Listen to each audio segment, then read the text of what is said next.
When parents are having a child with autism, they are already aware that there is a language, social, emotional delay. There are fixed interests as well as there are repetitive behaviors and sensory issues. On top of that, there are diet issues. So why there are diet issues and what are the commonest diet issues? So in that first, these children, they get inadequate diet. They don't feel the hunger because their sense of interoception is missing or it is less. So that's why they don't understand hunger and thirst. Secondly, they are not having joint attention adequately. So as a result of this feeding skills learning, it doesn't happen, which occurs in typical kids normally. Then along with that, the children, they are unable to sit. So they are restless. So for the mothers, feeding the child becomes a really nightmare. Then they are having a lot of narrow choices. So instead of a wide variety of foods, they select only selective foods. Then they sometimes prefer the junk food. So as a result of this, the diet becomes inadequate. Along with that, there is some gut-brain connection, which sir will be talking later on. But these kids, they are having the gastrointestinal issues like diarrhea, sometimes constipation, the flatulence, that is gases and bloating, and the food allergies. As a result of this, their tummy is upset, and tummy is upset, then they can't learn, they can't be normally behaving. Similarly, they are having challenging behaviors. So we have seen and dealt with challenging behaviors, but commonest for the mother, the near and dear thing is tantrums on food. Okay, and that is one more commonest thing. Dealing with it will be differently.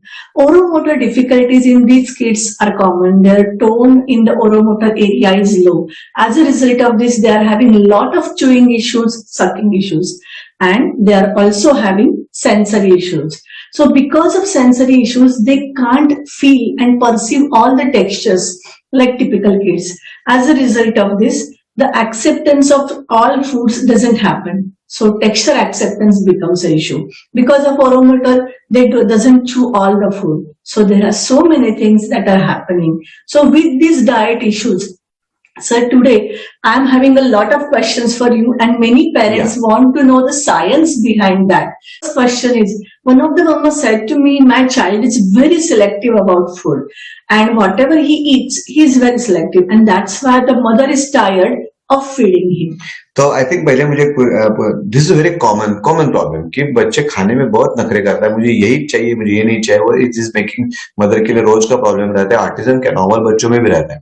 तो it's a very common challenging behaviour. As you understood 2 lectures behind we discussed about lots of beer. और उसके आगे जाने के पहले I wanted Ashwini to know, to tell me that ये जो बच्चा है इसका हाइट वेट कैसा है.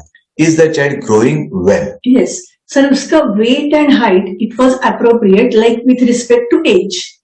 ये मुझे इंपॉर्टेंट क्यों लग रहा है ये आपको बता देता हूँ, क्योंकि जब हमें हाइट वेट पता रहता है तब पहला अपने के लिए क्वेश्चन दिमाग में शुरू होता है, ये मेडिकल इलनेस है या बिहेवियर प्रॉब्लम है. अगर उसकी ग्रोथ अच्छी चल रही है तो it is not a medical illness. Let's work on the behaviour part of it. So इसको, ये जो है टिपिकल सिलेक्टिव रहता है, नखरे रहते हैं, ये नॉर्मल बच्चों में भी रहता है, and that is called as classically picky eater. नखरेल बच्चा I can say when it comes to खाने के बारे में. ये पिकी ईटर्स के नखरे क्या रहते हैं, उनके फूड चॉइसेस, यानी अगर 100 तरीके के खाने के व्यंजन है उसमें से सिर्फ सिलेक्टिव ही बोल देता है.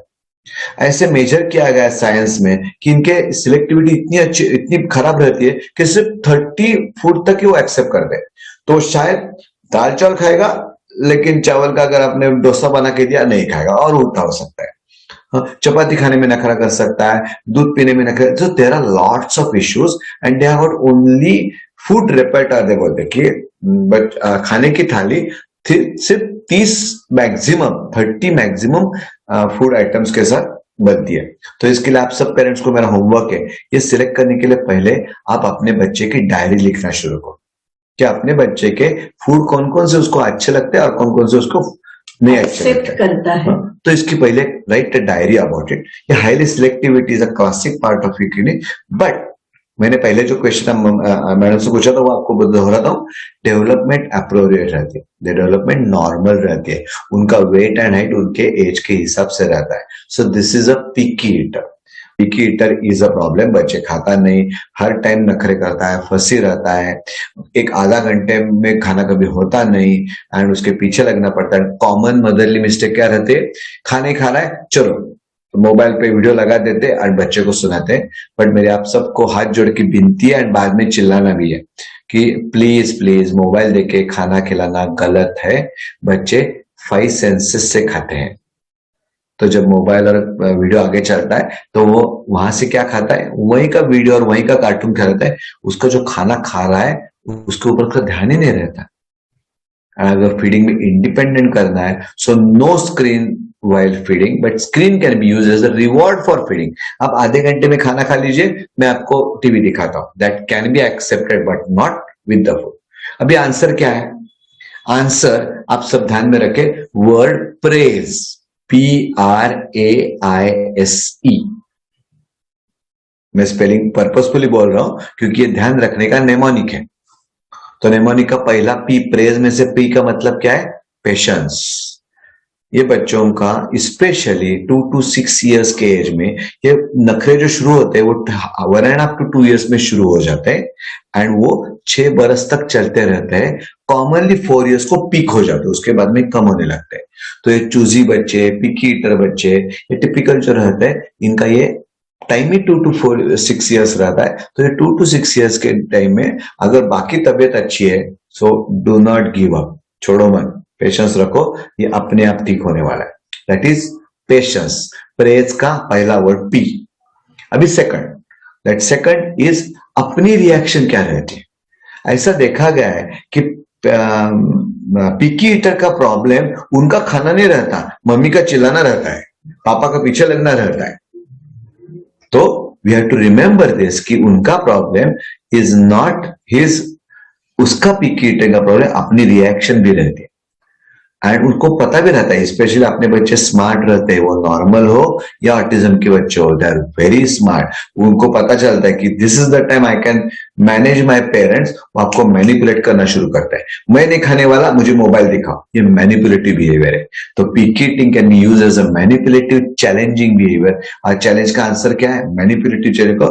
अगर आप if you remember my behaviour lecture, you can go on the lecture again to go through it again. But वहां पे मैंने बोला था एक इंटरेस्टिंग सेंटेंस है, तो मैनिपुलेटिव बच्चे टेररिस्ट है. इन टेररिस्ट के साथ निगोशिएट नहीं करने का है, काम रहने का है.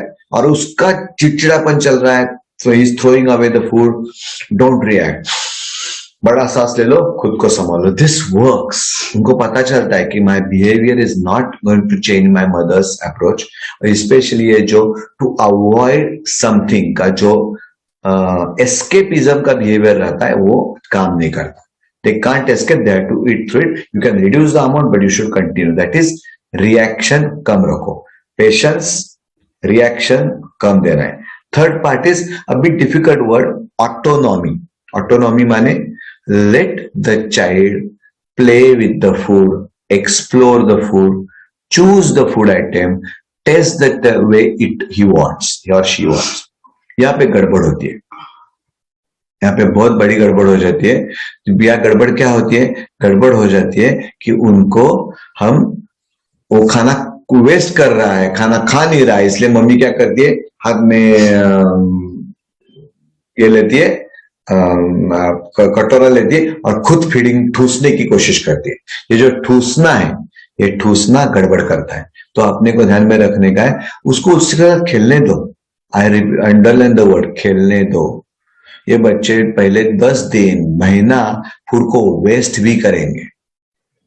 It's okay, let them waste the food, कोई प्रॉब्लम नहीं.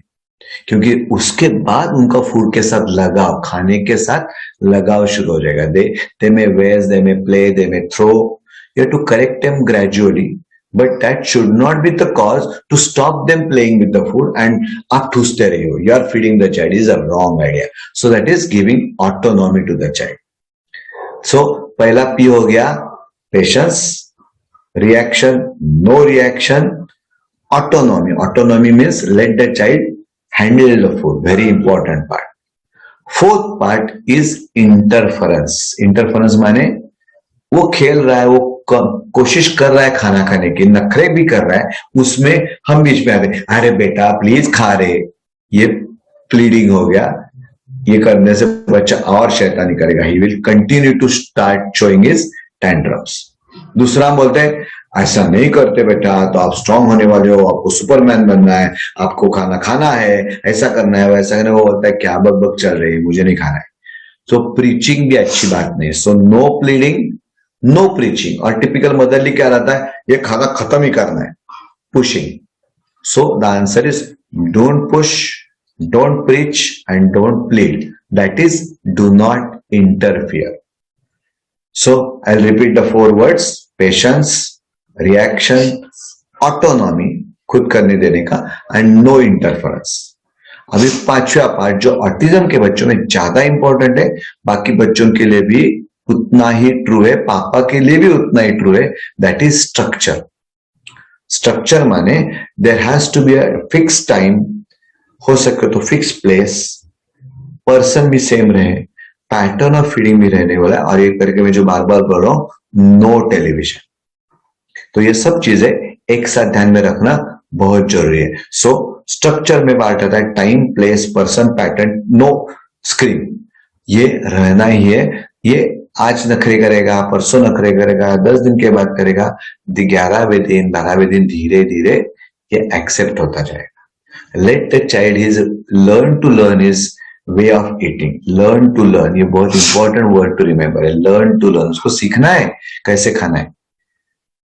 नॉर्मल जो टिपिकल बच्चे रहते हैं, जो न्यूरो डिसऑर्डर नहीं रहते, ये बच्चे जल्दी सीख लेते हैं। चिल्ड्रन विद ऑटिज्म उनका ध्यान ही नहीं रहता, इसलिए they land up in such type of problem. So patience, reaction नहीं देनी है, autonomy, no interference, structure important है, और लास्ट पार्ट इज अपनी एक्सपेक्टेशन। 3 साल के बच्चे का मैंने देखा है, मम्मी को लगता है कि उसने 2-2 चपाती खानी चाहिए, उसके ऊपर इतना सारा चावल खाना ही चाहिए, उसके ऊपर कुछ स्वीट खाना चाहिए। अरे बहुत होता है, उसके एपिटाइट कम रहती है, उसको भूख नहीं है तो उसको जाने दो, हंगर को इंपॉर्टेंस दे दो। एंड आप फिर मम्मी लोग मुझे पूछते हैं, नहीं डॉक्टर वो अगर नहीं खाएगा तो वो खाएगा नहीं, पूरा दिन हंगरी रहेगा। ये टिपिकल मदर का हार्ट बोल रहा है। हाँ, दुनिया में सिर्फ ह्यूमन बींग्स ऐसे हैं जहां पे मम्मी अपने बच्चे को खिलाती है। मैंने कभी गाय ने अपने बछड़े को खिलाते हुए देखा नहीं है, भैंस ने उसको कैसा, कुत्ते ने ऐसे करते देखा नहीं है, टाइगर ने करते हुए देखा नहीं है। हम ही लोग अपने बच्चों के पीछे लगते हैं। आई गारंटी यू, ऑफर देना आपका काम है। अभी नहीं खाया, 1 घंटे के बाद वापस थोड़ा सा दे दो।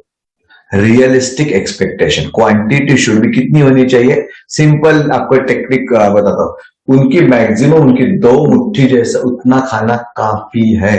अंडरलाइन, 2 मुट्ठी बहुत हो गए, 1 मुट्ठी खाना पास हो गया, वापस दूसरी मुट्ठी ऐसे खिलाओ। हंगरी रहेगा, रहने दो। 2 बरस के बाद 2 दिन हंगरी रहेगा, कुछ नहीं होगा। 3 बरस के बाद 3 दिन हंगरी रहेगा, कुछ नहीं होगा। So let the child go on a food strike. And जब बच्चे स्ट्राइक करते हैं तो स्ट्राइक का आंसर स्ट्राइक को सलाम करना नहीं है, गलत चीजों के लिए एक्सेप्ट करना नहीं है। सो उसने हंगरी रहा, फूड रिफ्यूज किया, कुछ नहीं होगा। आई एश्योर यू, 100 ग्राम वजन कम भी हो गया, अच्छी चीज सीखेगा। So I tell you this is a very clear understanding. तो इसके लिए मोबाइल देने से, मोबाइल देके वो बहुत अच्छी तरह से खाता है और आप सिर्फ ठूस रहे हो। खाना खाने का स्टेप है फूड, फूड के बाद आता है बैलेंस डाइट, डाइट के बाद आता है फीडिंग मेथड। तो अच्छी तरह से समझ के खाने वाला और बैलेंस डाइट खाने वाला, तब न्यूट्रिशन रहता है। सो फूड एंड न्यूट्रिशन में ये अंतर में 2 पार्ट्स आते हैं, बैलेंस रहना और मेथड ऑफ ईटिंग। तो ये मेथड ऑफ ईटिंग अभी सिखाने का है, बाद में कब सिखाओगे? So my dear request to all the mothers over here कि जिसलिए वो हंगर स्ट्राइक कर रहा है, वो पता है उसको कि मेरी मम्मी सॉफ्ट है, मैं खाना नहीं खाऊंगा तो मुझे टीवी मोबाइल दिखाने वाली है। एंड फिर आप 2-3 गलत चीजें कर रहे हो, खाने के बारे में गड़बड़ हो रही है, वो डाइजेशन नहीं कर पाएगा। Second part, you are showing him the videos which are hyperactive, बच्चा और रेस्टलेस हो जाएगा। और तीसरी चीज, बोल नहीं रहा है बच्चा, सिर्फ टीवी देख रहा है। और अपने लिए ऑटिज्म के लिए सबसे बड़ी चीज क्या है? बोलना। और कम्युनिकेशन का बेस्ट टाइम खाना खाते वक्त बच्चा बोलने वाला है, आप मम्मी से कहे जिद करने वाला है, वो भी कम्युनिकेशन है।